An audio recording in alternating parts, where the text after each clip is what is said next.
Hey guys, we are back with more Salt Lake City Lakers franchise mode, and in this one we have the Chicago Blackhawks in the first round of the Year 5 playoffs, so we're going to check out their lines once again. And their first line is DeBrincat, Strome, and Kane. Second line, Gusev, Doc, and Nylander. Third line, Saad, Pavelski, and Watson. Fourth line, Sorella, Getzlaf, and Lafferty. On defense, they have Myers and Boquist, Kempny, and Zaitsev, and then Cuckoo and Borgman. And in goal, they have Olmark and Stallars. Scratched are Pizik, Beaulieu, and Dufour. And now we're going to review our lines once more, since we did make a change to them at the end of the last episode. We put Kasha on the first line with Wright and Nelson. And then the second line is Mechanics, Byfield, and Burakovsky, Hedel, Faxa, and Kapanen. And then Palat, Comfer, and Aston Reese had stayed the same. Defense, Dundas and Fleury is intact. Montour and Goddard is there on the second pair, and then Murphy and Benning on the third. Manson is currently out with an injury, though he will be back soon. And then Shesterkin and Brissois, of course, are our goaltending tandem. Hopefully Shesterkin can keep up what he was doing in the regular season. So here we go. Game number 1 against the Chicago Blackhawks. Getting into this, and hopefully we can take a 1-0 lead in this series. Here we go. First period, and that will be a 3-1 lead for Chicago after 1. DeBrincat, Strome, and Kane. So their first line coming through in the clutch. All three of them on 3 separate goals. And Faxa with the power play goal to make it 3-1. But not looking good so far. Second period. There you go. We're back in at Burakovsky with the goal on Olmark. Here we go. Third period. We're out shooting them 20-16. But Kane gets the goal on Shesterkin from the top of the circle. Makes it 4-2.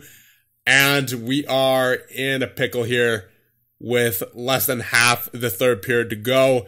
4 minutes remaining now. 2-1. And it is not enough. Watson with the empty net goal. Down 1-0. 3 stars of the game. Kane, Strome, and DeBrincat. They all had a great game, unfortunately. That means they're going to be hot going into the next game. That is definitely not good for us. Game number 2 now. First period. And that'll be a 2-0 lead for them. Goals by Kempny. Both of them basically from the exact same spot. And all of a sudden they're up 2-0. Second period. Oh boy. Pavelski and Kane. This is not looking good. This is not looking good. Third period. Here we go. Got a mountain to climb here. Watson on Shesterkin. Ugh. Yeah. Yep, they are clearly more experienced here. And they're also getting a lot more offense, which we are not seemingly capable of right now. Oh, man.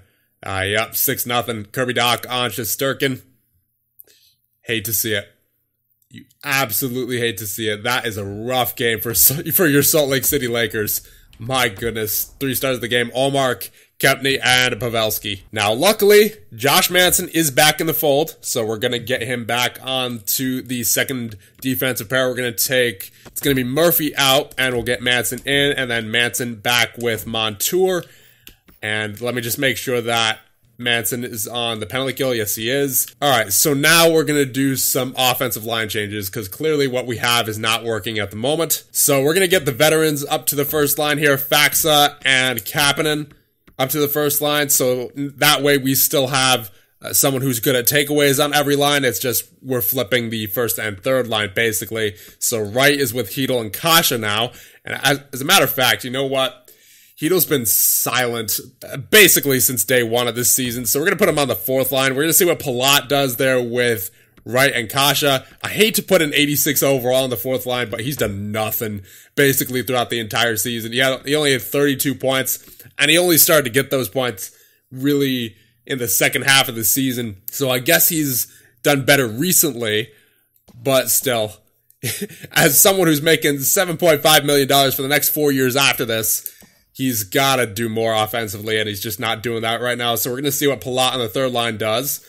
And as for the power play, I think I want to change this up too. Instead of Burakovsky on this point, we'll get Fleury there with Dundas.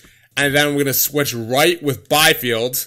And then what I'll do, I'll switch Byfield again, this time with Burakovsky, so that Byfield's on the point, and Wright at center with Kapanen and Palat. And we just got to hope that one of these changes works, because we are clearly not in a good spot here. And Shesterkin, unfortunately, with an .830 save percentage. That is brutal.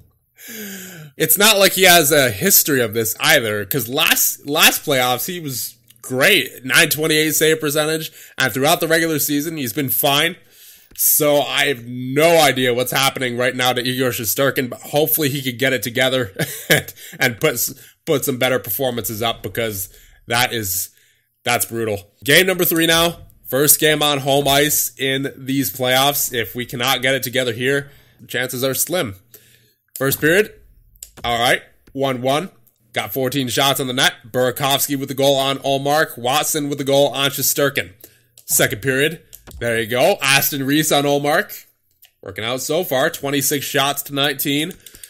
Third period. Come on, hold this lead. Get me another one. There you go. Burakovsky. So he's coming to life. And Faxa with the goal on Ullmark. So we finally get more than 2 goals. And this game is looking pretty good. But Sorella gets the goal on Shesterkin. And they were back within 2. 5 minutes remaining. 4, 2, 1, and the empty net goal by Kasha. That's all she wrote for this one. So we finally, once again, get more than 2 goals. 3 stars of the game. Burakovsky, Shesterkin with a good performance, and Plekanec with 2 assists. Game number 4 now. Still in Salt Lake City. We got to make this one count. It's to tie up the series. Come on, boys. First period. That will be a 2-1 lead for Chicago. Strome on both goals for them. And then Nelson, the trade deadline acquisition on Ullmark. Second period. That'll be a 3-1 lead for them. Patrick Kane on Shesterkin. And as we get into the third period, let us come back in this game and come back in this series. Come on now. Power play for Chicago. Brandon Saad on Shesterkin makes it 4-1. This is not looking good. 10 minutes remaining. 5-on-3 power play. Once again, come on, stop taking penalties. Gusev with the power play marker. Oof. Power play for Salt Lake City, but it is for naught. And we lose 5-1 in this one. 3 stars of the game. Strome, Kane, and Ullmark. Yeah, I mean, Shesterkin had a pretty good game 3, but it's safe to say that other than that game, he is not having a good go right now. So I think I might want to try Brossois in there for one game just to see what happens, because other than game 3, he's been pretty brutal. So here we go. Game 5 in Chicago. Now, hopefully with Mr. Brossois in net. First period. And that will be a 1-0 lead for us. Byfields on Ullmark. Second period. And that'll be a 2-1 lead for them. And Shesterkin is in there. Of course he is, because probably automated goalie rotations. Oh, man. Gusev and Strome on Shesterkin. And we are down 2-1. Come on, Shesterkin. I need a big third period out of you, and offense as well. Come on, get it going. 5-on-4 power play. Nothing doing. 13 minutes remaining in the third period and potentially the game. Power play again. Nothing doing. Patrick Kane on Shesterkin. That's just great. Power play goal for them. 6 minutes remaining. Come on, boys. Get something going.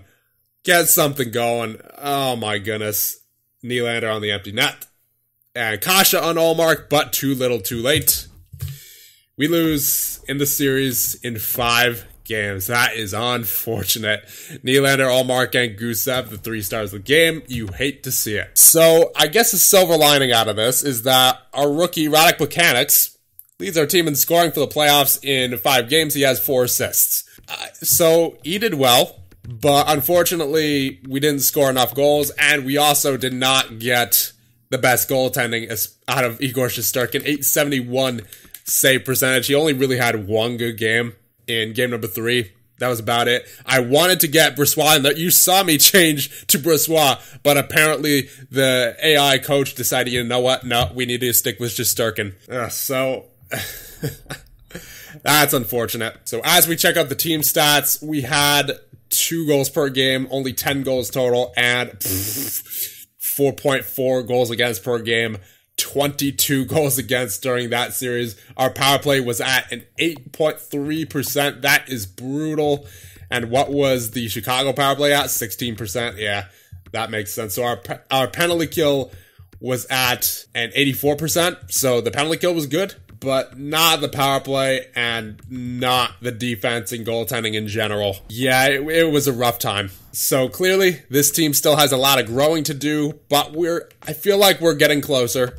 Obviously, we went through our growing struggles this year with offense and with just about everything, basically. But this team's getting better because we're getting older. We have Shane Wright on his way up. He's at 84 overall now. Byfield stuck in at 83 still, but hopefully we'll see some good growth out of him in the offseason. Plekanec grew overall a little bit to an 82. You have Dundas at an 86 now. You have Goddard at an 82.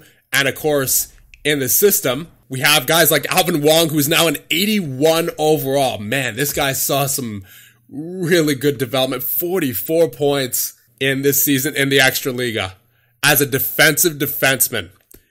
This guy, he's looking pretty good so far. Wow. He saw some tremendous growth. He was a 70 overall at the start of this season. 70 overall. And he is now an 81. He could be like an 84 by the start of next season. Carson Lambos is now a 79 overall as well. Joshua Watt will be ready to come up to the NHL next year. He is now an 80 overall. He saw some pretty good growth as well to his offensive awareness particularly. Gunler's now a 77. I believe he started out as a 75 this year. Gunther's a 78. So we're seeing a lot of good growth out of our prospects. We still have a bright future here. It's just unfortunate the way that we went out in these playoffs and with the struggles that we had during the regular season. It definitely was not as good as last year. But once again, I guess that's just part of the growth pains of a young team. So what's important here is that we learn from our mistakes this season and apply them, of course, to next season and make sure that we do not make those same mistakes again. Obviously, the team's going to improve over the offseason with the offseason jump and with any moves that we may make during the offseason. But nonetheless, a good learning experience for us. That being said, I will leave you guys off here. And in the next one, we will start the Year 5 offseason. See you guys then.